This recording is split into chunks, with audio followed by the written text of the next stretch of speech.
नमस्कार दोस्तों, जय श्री राम, जय राजपूताना। मेरा नाम कंचन राजपूत है। आज मैं आपके लिए भारत के वीर राजपूत योद्धा बप्पा रावल जी की कहानी लेकर आई हूँ। तो आप शायद ही उनके बारे में कुछ जानते होंगे, क्योंकि इसमें दोष हमारा नहीं है, इसमें दोष हमारी शिक्षा व्यवस्था का है, जो हमें दिल्ली सल्तनत के इर्द गिर्द घुमाने का प्रयास करती है। तो आइए हम स्वयं से ही अपने वीर पूर्वजों का इतिहास जानने का प्रयास करें और उनके दिए हुए बलिदानों को एक बार पुनः याद करें। धन्यवाद। जय श्री। नागादित और कमलावती के पुत्र काल भोज को ही मेवाड़ के लोगों के प्यार और सम्मान ने बप्पा रावल बना दिया। उन्होंने इस्लामी आक्रांताओं को रोका और अरब तक पहुंचकर उन्हें धूल चटाई। उनका जन्म गुहील वंश में हुआ था, जिसका इतिहास भगवान श्री राम के पुत्र लव तक जाता है।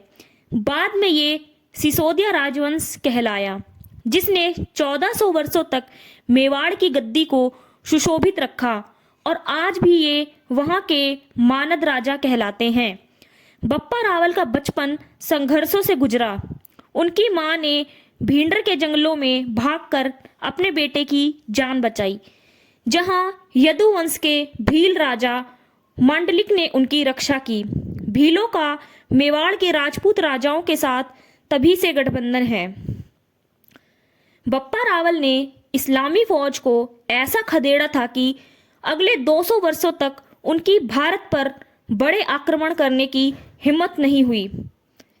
बप्पा रावल भगवान एकलिंग को अपना इष्ट मानते थे।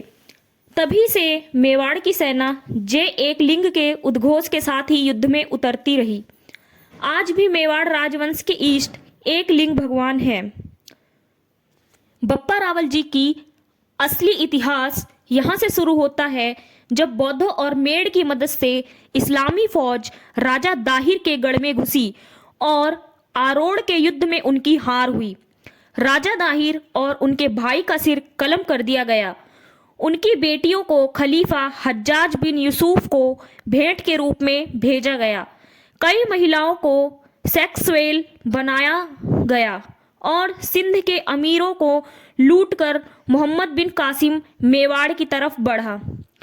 राजा दाहिर की हार और हत्या के साथ भारत ने पहली बार युद्ध के बाद बलात्कार और सिर कलम करने जैसी घटनाओं को देखा, वो भी थोक में।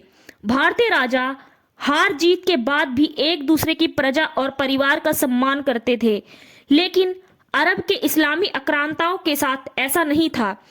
ब्राह्मण राजा दाहिर और उनके बहादुर भाई ने कई बार मोहम्मद बिन कासिम को पीछे ढकेला था, लेकिन सन 712 में सब कुछ बदल गया था।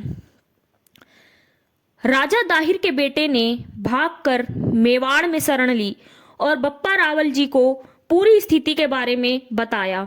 महिलाओं के साथ इस अत्याचार ने बप्पा रावल को क्रोधित कर दिया, लेकिन वो एक लंबे युद्ध के लिए गठबंधन तैयार करने में लग गए।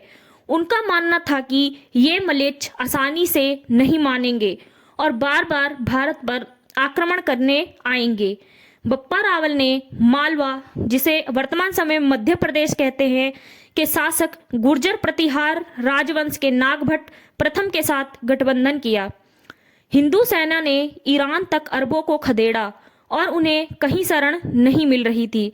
बप्पा रावल मानवीय मस्तिष्क को समझने वाले व्यक्ति थे। बप्पा रावल जब अफगानिस्तान पहुंचे तो गजनी नामक शहर पर उन्होंने किसी सलीम को शासन करते हुए पाया। बप्पा रावल ने सलीम को हराकर अपने भतीजे को वहां बिठाया, जिससे अगले कई शताब्दियों तक वहां हिंदुओं का शासन रहा। बप्पा रावल ने सलीम की पुत्री से विवाह भी किया। पर्शियन पुस्तक चचनामा में इस घटना का जिक्र है कि बप्पा रावल की जीत के बाद चित्तौड़ की कमान भी मौर्य राजवंश से उनके हाथ में आ गई। उन्हें महाराव की उपाधि मिली। उन्हें हिंदुआ सूरज भी कहा गया। उन्हें राजगुरु की उपाधि भी दी गई। बप्पा रावल को भील समाज ने रावल की उपाधि दी, जिसका अर्थ है रा से राज्य, वा से वरवत और आ से आशीर्वाद, ला से लक्ष्मी। पाकिस्तान का रावलपिंडी कभी बप्पा रावल का एक बड़ा चेक पोस्ट हुआ करता था। जिस पर उस जगह का ये नाम पड़ा। बप्पा रावल ने दर्जनों छोटे बड़े अरब शासकों को हराया और हिंदू साम्राज्य का पुनः विस्तार किया। कई ऐसे शासकों की बेटियों से उन्होंने विवाह भी किया और इन महिलाओं से 130 पुत्र हुए, जिनके वंशों को आज नौशेरा पठान कहा जाता है। तो देखिए, इस प्रकार के हमारे बप्पा रावल राजपूत हुए, जिन्होंने अरब आक्रांताओं को अरब तक खदेड़ फेंका और इनके डर के मारे अरबों की हिम्मत नहीं हुई कि वे पुनः भारत पर आक्रमण करें। तो अपने देश के लिए हमें इसी प्रकार तत्पर रहना चाहिए।